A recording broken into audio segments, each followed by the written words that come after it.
எம்மதமாக இருந்தாலும் சட்டவிரோதத்திற்கு அனுமதிக்க கூடாது. இனவாதத்துக்கு அடிப்படையில் ஆனந்த் விஜயபால் சாணக்கியன் குற்றச்சாட்டு. தேசிய மக்கள் சக்தியின் தமிழ் எம்பிக்கள் ராஜினாமா செய்ய வேண்டும். சுமந்திரன். அரசியலமைப்பு சட்டத்தில் பௌத்த மதத்துக்கு தனியிடம் அரசாங்கத்துக்கு சஜித்தின் நினைவூட்டல். திருகோணமலை புத்தர் சிலை பிரச்சினை உண்மை தன்மை தொடர்பில் வெளிவந்துள்ள தகவல். பருத்தித்துறை நகரசபைக்கு எதிராக கொட்டடி மக்கள் போராட்டம். யாழில் கரையொதுங்கிய பௌத்த மதத்துடன் தொடர்புடைய சிலை.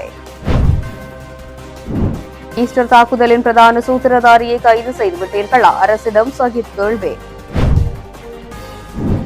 அனுரவுடன் கலந்துரையாடல் அரசு வைத்திய அதிகாரிகள் சங்கம் எடுத்துள்ள தீர்மானம். ஜேவிபியின் கையிருப்பில் கோடிக்கணக்கான பணம் அம்பலப்படுத்தும் உதயகம்மன் பில. அர்ஜுன் மகேந்திரனின் கடவுச்சீட்டு விடுவிப்பு சபையில் சர்ச்சையை கிளப்பிய சாமர. விடுதலை புலிகளை நினைவு கூற முடியாது அமைச்சர் பிமல் ரத்நாயக்க.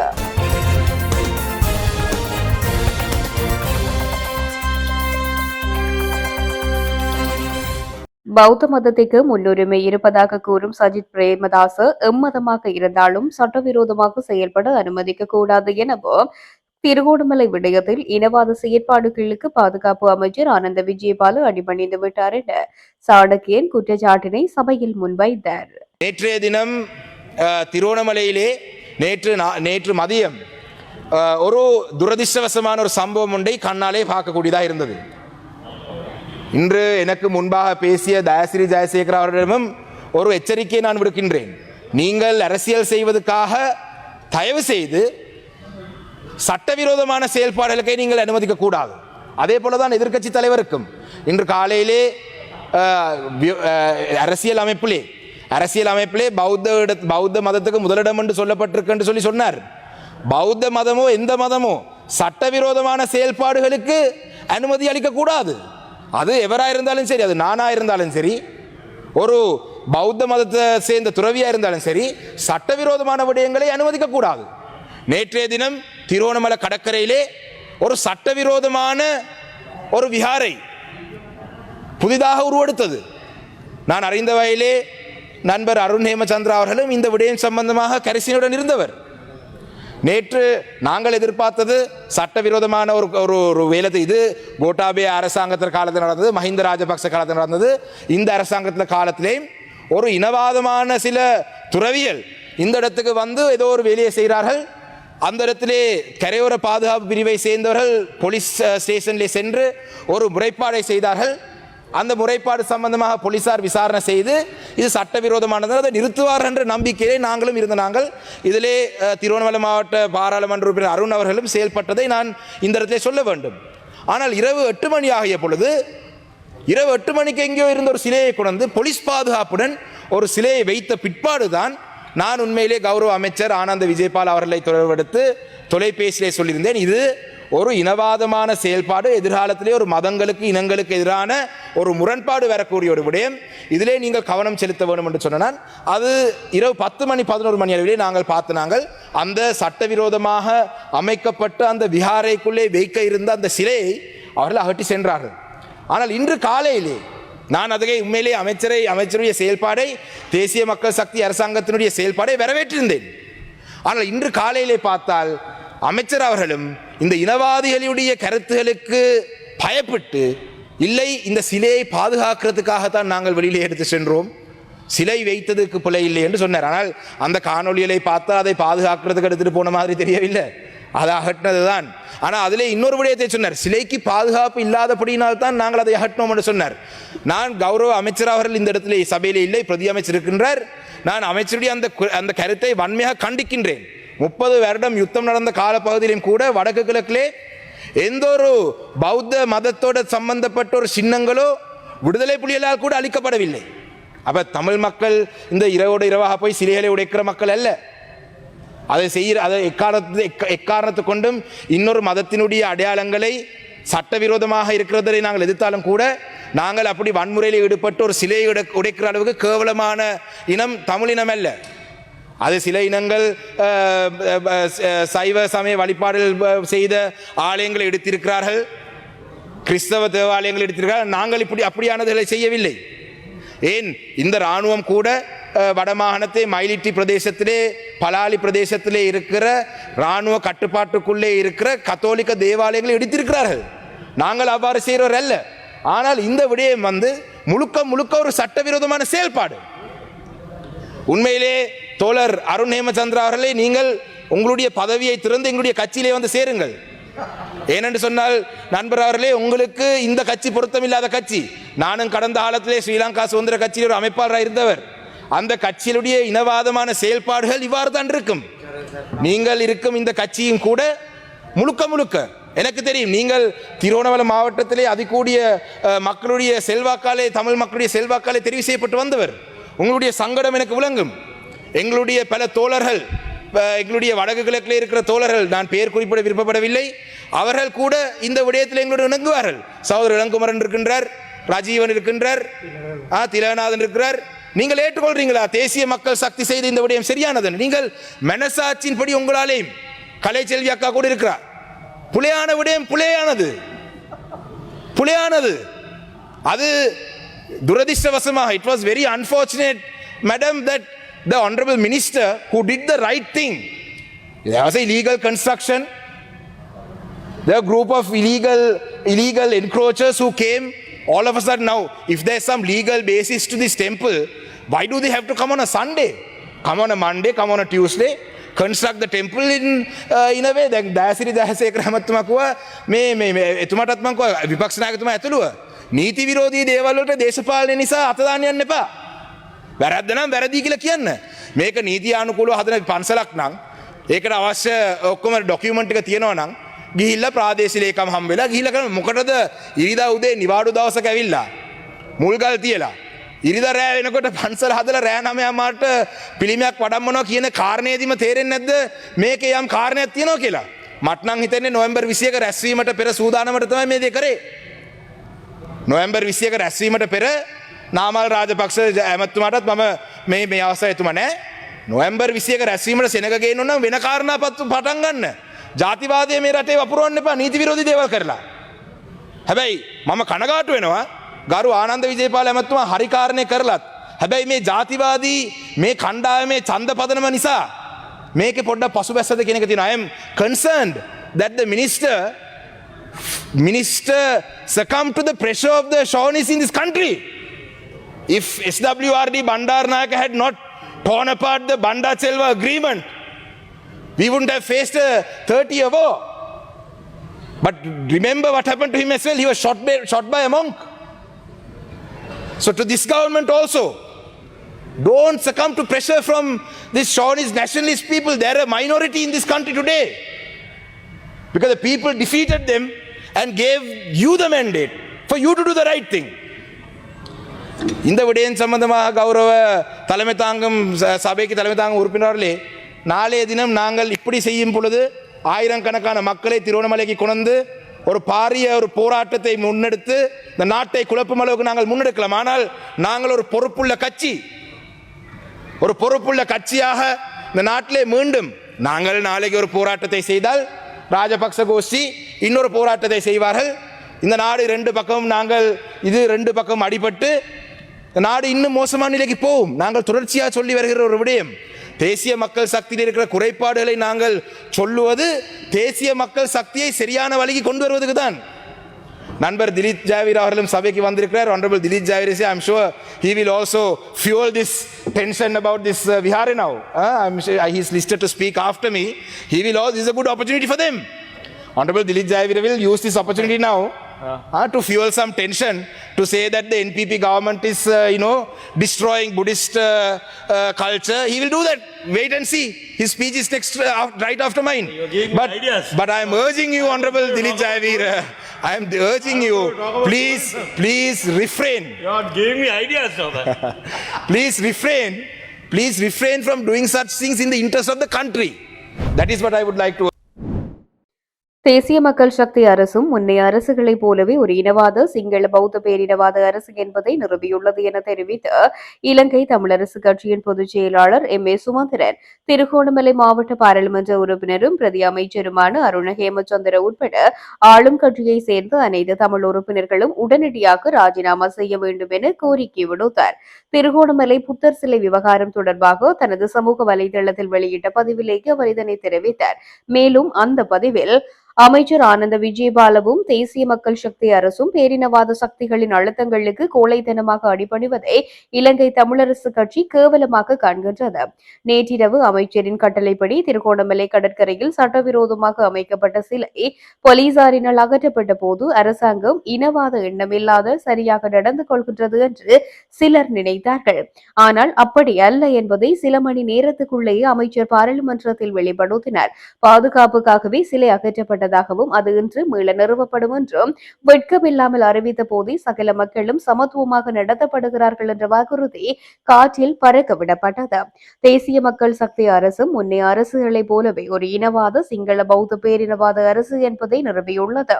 திருகோணமலை மாவட்ட பாராளுமன்ற உறுப்பினர் அருண் ஹேமச்சந்திர உள்ளிட்ட இக்கட்சியை சேர்ந்த அனைத்து தமிழ் உறுப்பினர்களும் உடனடியாக ராஜினாமா செய்ய வேண்டும் என்று குறிப்பிட்டிருக்கின்றது. அரசியலமைப்பு சட்டத்தில் பௌத்த மதத்திற்கு கொடுத்திருக்கும் முக்கியத்துவம் தெரியாது என்றால் அது தொடர்பில் உள்ள சட்ட திட்டங்களை வாசிக்குமாறு அரசாங்கத்தை கேட்டுக் கொள்கின்றேன் என்று எதிர்க்கட்சித் தலைவர் சஜித் பிரேமதாச தெரிவித்துள்ளார். புத்த மதத்தை பாதுகாப்பது மற்றும் போஷிப்பது அரசியலமைப்பு சட்டத்தில் வழங்கப்பட்ட உரிமையாகும். 1951ஆம் ஆண்டு ஆரம்பிக்கப்பட்ட போதே இந்த திருகோணமலை சம்புத்த ஜெயந்தி போதராஜ விகாரையாகும். 2010ஆம் ஆண்டு புத்த சாசன அமைச்சினால் பதிவு செய்யப்பட்டு மத தலங்களுக்கான காணி உறுதியும் வழங்கப்பட்டுள்ளது. இதுதான் நாட்டின் நீதியாகும். அந்த விகாரைக்குள் போலீசார் சென்று புத்தர் சிலையை வைக்கும் இடத்தை தீர்மானிக்கின்றனர். மேலும் புத்த மத கல்வி நிலையம் அமைக்கப்படும் விதம் தொடர்பில் கதைக்கின்றனர். அது தொடர்பில் தடை விதிப்பது மற்றும் நடவடிக்கை எடுப்பது நாட்டில் மதவாத தீயை மூட்டி துடிக்கும் இனவாதிகள் மற்றும் நாட்டின் ஒருமைப்பாட்டுக்கு களங்கம் ஏற்படுத்தும் கும்பல்களை போசனைப்படுத்தும் செயல்பாடாகவே இவை இருக்கின்றது. மத தலங்களுக்கான உறுதி பத்திரம் வைத்திருக்கும் ஒரு சமய நிறுவனத்துக்கு தங்களின் மத கடமைகளை நிறைவு செய்வதற்கான தகுதியும் நீதியின் சுதந்திரமும் இருக்கின்றது. இந்த பிரச்சினை குழப்பங்கள் இருந்தால் மகா சங்கத்தினரை அணுகி கலந்துரையாடி தீர்வை பெற்றுக் கொள்ள வேண்டும். அதை விடுத்து நடுநிசியில் திடீரென போலீசார் புகுந்து விகாரையின் அபிவிருத்திக்கு மற்றும் மத கடமைக்கு எவ்வாறு போலீசார் இடையூறு செய்ய முடியும்? இதற்கு யார் ஆணையிட்டது? யார் என்று நான் கேட்கின்றேன். அரசியலமைப்பு சட்டத்தில் பௌத்த மதத்திற்கு கொடுத்திருக்கும் முக்கியத்துவம் தெரியாது என்றால் அது தொடர்பில் உள்ள சட்டத்திட்டங்களை வாசிக்குமாறு அரசாங்கத்தை கேட்டுக் கொள்கின்றேன். இந்த பிரச்சனையை உடன் தீர்க்குமாறு நான் அரசை கேட்டுக் கொள்கின்றேன். அத்தோடு ஜனாதிபதி மற்றும் உரிய தரப்பினர் மகா சங்கத்தினரை சந்தித்து இது தொடர்பில் கலந்துரையாடி நடவடிக்கை எடுக்கவும் மதவாதத்தை கொண்டு எரிய போகும் பாரிய தீயை கட்டுப்படுத்துங்கள் என்றும் அவர் குறிப்பிட்டார். மஹிந்த ராஜபக்ஷ நீண்ட காலமாக புத்த சாசன அமைச்சராக செயற்பட்ட நிலையில் குச்சவெளியை புனித பூமியாக மாற்றி நூற்றுக்கணக்கான விகாரைகளை கட்டியதாக மனித உரிமை செயற்பாட்டாளர் ரஜீவன் தெரிவித்துள்ளார். புனித பூமி என்கின்ற ஆக்கிரமிப்பு உறுதிகளை ஆதாரமாக காட்டி பௌத்த அதிகாரத்தின் அதியுச்ச ஆக்கிரமிப்பின் வடிவத்தினை வெளிப்படுத்துவதாகவும் கண்டனம் வெளியிட்டுள்ளார். இது தொடர்பில் அவர் மேலும் தெரிவிக்கையில், மஹிந்த ராஜபக்ஷ நீண்ட காலமாக புத்த சாசன அமைச்சராக செயற்பட்ட நிலையில் குச்சவெளியை புனித பூமியாக மாற்றி நூற்றுக்கணக்கான விகாரிகளை கட்டினார்கள். விரும்பிய பிக்குகள் விரும்பிய இடத்தை கேட்டு வாங்கக்கூடிய நடைமுறை இருந்தது. இந்த ஊழல் விசாரணை செய்யப்படாதது. பௌத்தம் என்று வந்துவிட்டால் நீங்கள் அனைவரும் ஒரே ஊழல்வாதிகள் தான். மக்களின் தலைகளை தவிர மிகுதி அனைத்து இடங்களிலும் புத்த சிலைகளை வைத்துவிட்டு சோத்துக்கு பிச்சு எடுங்கள். இது பௌத்த அதிகாரத்தின் அதியுச்ச ஆக்கிரமிப்பு என்றும் தெரிவித்துள்ளார். திருகோணமலை சம்புத்த ஜெயந்தி போதிராஜ விகாரி வளாகத்தில் அமைக்கப்பட்டிருக்கும் தேநீர் கடையை அகற்றுவதற்கு கரையோர பாதுகாப்பு திணைக்களம் எடுத்த நடவடிக்கையை தடுப்பதற்காக வைக்கப்பட்ட புத்தர் சிலையே பூதாகரமாக்கப்பட்டுள்ளது. விகாரியால் வெளிநபருக்கு வாடகைக்கு வழங்கப்பட்டிருக்கும் தேநீர் கடையை அகற்றப் போவதாக கரையோர பாதுகாப்பு திணைக்களம் விகாராதிபதிக்கு அறிவித்துள்ளது. அதை தடுப்பதற்காக விகாராதிபதி போலீஸ் நிலையத்திற்கு சென்றுள்ளார். அப்போது போலீஸ் நிலையத்தில் இதை நிறுவுவதற்கு நீதிமன்றத்தில் இடைக்கால தடை உத்தரவு ஒன்று பெற்றுக் கொள்ளுமாறு தெரிவித்துள்ளனர். ஆனால் அவ்வாறு செயற்படவில்லை. ஏனென்றால் விகாரைக்கு வழங்கப்பட்டிருக்கும் காணியில் வியாபார நடவடிக்கைக்கு பயன்படுத்துவது சட்டவிரோதமானது. ஆனால் தற்போதுள்ள விகாராதிபதி கரையை அண்மித்த பகுதியில் தேநீர் கடை ஒன்றை நடத்தி வேலைக்கு செல்வதற்கு வெளியாளருக்கு வழங்கியுள்ள காணி கரையோர பாதுகாப்பு திணைக்களத்து குறித்தாகும். கடந்த காலங்களில் நாடு முழுவதும் கரையோர திணைக்களத்தால் சட்டவிரோத கட்டடங்கள் அகற்றப்பட்டு வருகின்றன. இதில் ஒரு அங்கமாகவே இதையும் அகற்றப்பட நடவடிக்கை எடுக்கப்பட்டது. அச்சந்தர்ப்பத்திலேயே குழப்பம் ஏற்பட்டுள்ளது. மேலும் மத பாடசாலை ஒன்றை அமைப்பதற்கு அத்திவாரம் போடப்பட்டுள்ளது. ஆனால் மத பாடசாலையில் எத்தனை மாணவர்கள் இருக்கிறார்கள் என்று குறிப்பிடப்படவில்லை. உண்மை என்னவென்றால் அங்கு மத பாடசாலை இயங்கவில்லை. விகாராதிபதி இடைக்கால தடை உத்தரவு பெறப்படாத நிலையில் 7 நாட்களுக்குள் உடைக்க முற்பட்ட நிலையில் நேற்றைய தினம் இரவு பலாங்குடையிலிருந்து சென்ற பிக்கு இவர் இனவாதம் பேசுபவர். இவர் இந்த சம்பவத்தை தனது கையில் எடுத்து விகாரையில் இருந்த புத்தர் சிலையை கொண்டு வந்து அத்திவாரம் போடப்பட்ட மத பாடசாலையில் தூண்கள் அமைக்கப்பட்டு வைக்க முற்பட்ட போதே போலீசார் முன்னிலையாகியுள்ளனர்.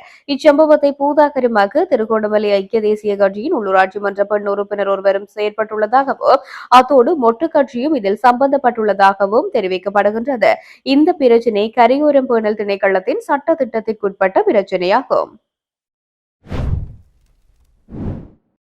யாழ்ப்பாணம் வடமராட்சி பருத்தித்துறை நகர சபைக்கு எதிராக பருத்தித்துறை கொட்டடி மக்கள் போராட்டம் ஒன்றை மேற்கொண்டுள்ளனர். குறித்த போராட்டம் இன்றைய தினம் காலை முன்னெடுக்கப்பட்டுள்ளது. கொட்டடி கடற்தொழிலாளர்களின் படகு தரிப்பிடத்திற்காக தூர்வாரப்பட்ட மண்ணை இதுவரை அகற்றவில்லை என தெரிவித்தே குறித்த போராட்டம் முன்னெடுக்கப்பட்டிருந்தது. இதன்போது குறித்த மண்ணை அகற்றுமாறு கோரி தவிசாளரிடம் மகஜர் ஒன்றும் கையளிக்கப்பட்டது. இந்த நிலையில் குறித்த எதிர்ப்பு நடவடிக்கைக்கு பதிலளித்த தவிசாளர் உடனடியாக மணலை அகற்றுவதற்கு நடவடிக்கை எடுப்பதாக குறிப்பிட்டார். யாழ்ப்பாண கடற்கரையில் பௌத்த மதத்துடன் தொடர்புடைய சிலை ஒன்று கரையொதுங்கியுள்ளது. வளலாய் பகுதி கடற்கரையிலேயே இன்றைய தினம் திங்கட்கிழமை குறித்த சிலை கரையொதுங்கியுள்ளது.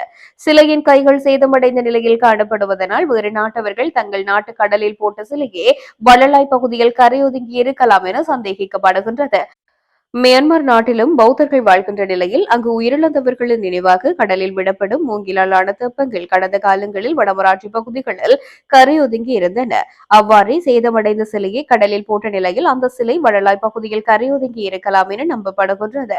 குறித்த சிலை தற்போது வளலாய் கடற்தொழிலாளர் சங்க கட்டடத்தில் பாதுகாப்பாக வைக்கப்பட்டுள்ள நிலையில் சிலை கரையொதுங்கியமை தொடர்பில் அச்சுவேலி போலீசாருக்கு தகவல் வழங்கப்பட்டுள்ள நிலையில் போலீசார் விசாரணைகளை முன்னெடுத்துள்ளனர். இலங்கையில் இடம்பெற்ற உயிர்த்த ஞாயிறு தின தாக்குதல் சம்பவத்துடன் தொடர்புடைய பிரதான சூத்திரதாரி கைது செய்யப்படுவார் என தேசிய மக்கள் சக்தி அரசு உறுதியளித்திருந்தது. குறித்த நபர் கைது செய்யப்பட்டு விட்டாரா என்று எதிர்க்கட்சித் தலைவர் சஜித் பிரேமதாச கேள்வி எழுப்பியுள்ளார். நாடாளுமன்றத்தில் நடைபெற்ற வரவு செலவு திட்ட குழுநிலை விவாதத்தில் கலந்து கொண்டு உரையாற்றுகையிலேயே அவர் மேற்கண்டவாறு வினா தொடுத்தார். அவர் மேலும் தெரிவிக்கையில் உயிர்த்த ஞாயிறு தாக்குதல் சம்பவத்துடன் தொடர்புடைய பிரதான சூத்திரதாரி கைது செய்யப்படுவார் என கொழும்பு பேராயரிடம் இந்த அரசு தரப்பினர் உறுதியளித்திருந்தனர். கடந்த ஏப்ரல் 21ஆம் தேதிக்கு முன்னர் தகவல் வெளியிடப்படும் எனவும் இவர்கள் குறிப்பிட்டிருந்தனர். அவ்வாறு நடந்ததா? சூத்திரதாரி கைது செய்யப்பட்டு விட்டாரா என்றும் கேள்வி எழுப்பினர். கொடூர பயங்கரவாத தடை சட்டம் தேசிய மக்கள் சக்தி ஆட்சியின் கீழ் இன்னும் நீக்கப்படாமல் உள்ளது. இது வேதனை அளிக்கின்றது என்று இலங்கை தமிழரசு கட்சியின் மட்டக்களப்பு மாவட்ட நாடாளுமன்ற உறுப்பினர் ஸ்ரீநேசன் தெரிவித்தார். நாடாளுமன்ற விவாதத்தில் உரையாற்றிய போதே அவர் மேற்கண்டவாறு குறிப்பிட்டார். தொடர்ந்தும் தெரிவிக்கையில் தேசிய மக்கள் சக்தி அரசின் பாதாள குழுவுக்கு எதிரான செயல்பாடு, போதைப் பொருளுக்கு எதிரான செயல்பாடு மற்றும் ஊழல் ஒழிப்பு நடவடிக்கை என்பவற்றை நாம் ஆதரிக்கின்றோம். இவற்றில் குற்றம் காண விரும்பவில்லை. ஜெயவர்தனவால் கொண்டுவரப்பட்ட பயங்கரவாத தடை சட்டமானது மிகவும் பயங்கரமானது. அந்த சட்டம் இன்னும் நீக்கப்படவில்லை என்பது வேதனைக்குரிய விடயம். இந்த பயங்கரவாத தடை சட்டத்தின் ஊடாக மனித உரிமைகள் மீறப்பட்டன, பேரவலங்கள் அரங்கேறின. இந்த சட்டத்தின் கீழ் ஜேவிபி தோழர்களும் பாதிக்கப்பட்டனர், வடக்கு கிழக்கு மக்களும் கடுமையாக பாதிக்கப்பட்டனர். எனவே அது விரைவில் நீக்கப்பட வேண்டும். அதேபோல் பொறுப்பு கூறலும் அவசியம் என்று குறிப்பிட்டுள்ளார். ஜனாதிபதியுடன் நடத்திய பேச்சுவார்த்தையின் பின்னர் அரசாங்க வைத்திய அதிகாரிகள் சங்கம் அவசர நிறைவேற்று மற்றும் மத்திய குழுவை கூட்ட உள்ளதாகவும் அதன் பின்னர் அடுத்த கட்ட நடவடிக்கைகள் குறித்து கலந்துரையாடப்படும் என்றும் அந்த சங்கம் தெரிவித்துள்ளது. இன்றைய தினம் முற்பகல் ஜனாதிபதி செயலகத்தில் ஜனாதிபதியுடன் நடைபெற்ற கலந்துரையாடலின் பின்னர் ஊடகங்களுக்கு கருத்து தெரிவிக்கும் போது அச்சங்கத்தின் செயலாளர் வைத்தியர் பிரபாஸ் சுகதாச இதனை தெரிவித்தார்.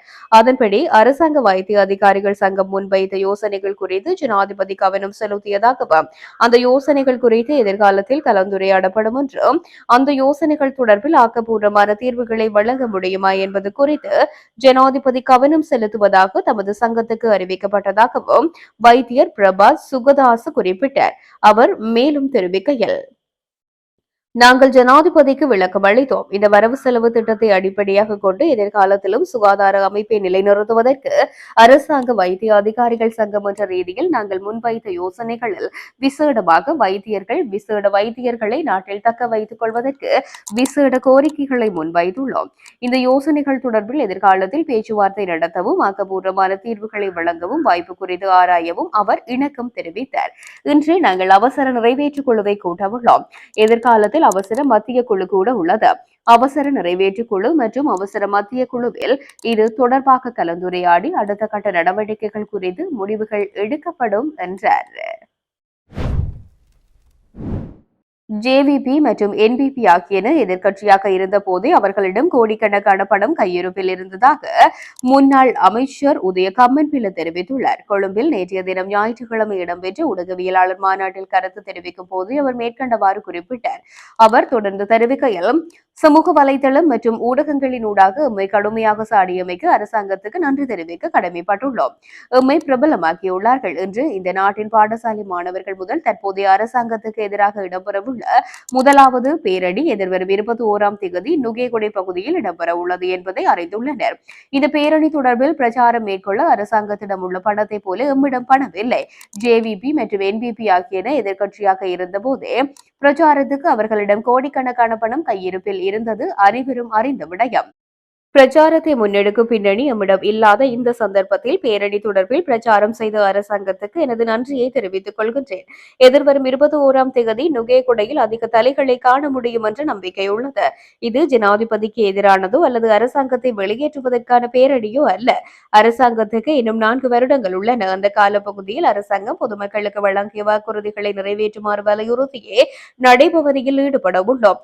அரசாங்கம் அளித்த வாக்குறுதிகளை மீள நினைவூட்டுவதில் உள்ள தவறு என்ன? அடக்குமுறையையும் ஊழலையும் விரைவில் முடிவுக்கு கொண்டு வருமாறு அரசாங்கத்தை வலியுறுத்துவது தவறா? அரசாங்கத்தை வெளிப்படுத்தவே எதிர்பார்த்துள்ளோம். மாறாக அரசாங்கத்தை வீழ்த்துவது எமது எண்ணமல்ல. திசை காட்டியுடன் நம்மை ஒருபோதும் ஒப்பிட வேண்டாம். 1977, 1987 மற்றும் 2022ஆம் ஆண்டுகளில் வன்முறையினூடாக ஆட்சி அதிகாரத்தை பெற்றதை போன்றதொரு எண்ணம் நம்மிடமில்லை. தேர்தல் இடம்பெறும் வரை காத்திருப்போம். இருப்பினும் அரசாங்கம் செல்லும் வழி முறையற்றது. அடக்குமுறையாளர்கள், ஊழல்வாதிகள், தீவிரவாதிகள் மற்றும் பொய்க்காரர்களை கொண்டதாக இருக்குமாயின் அதை மக்களுக்கு தெரியப்படுத்த நாம் ஒருபோதும் பின்வாங்க போவதில்லை என்றார். அர்ஜுன் மகேந்திரனின் கடவுச்சீட்டு சிக்கலை நிவர்த்தி செய்து அவரை நாட்டை விட்டு வெளியேற அனுமதித்து ஒரு நீதிவான் தற்போது ஒரு பணிப்பாளர் நாயகமாக உள்ளார் என நாடாளுமன்ற உறுப்பினர் சாமர சம்பத் தசநாயக்க நாடாளுமன்றத்தில் தெரிவித்தார்.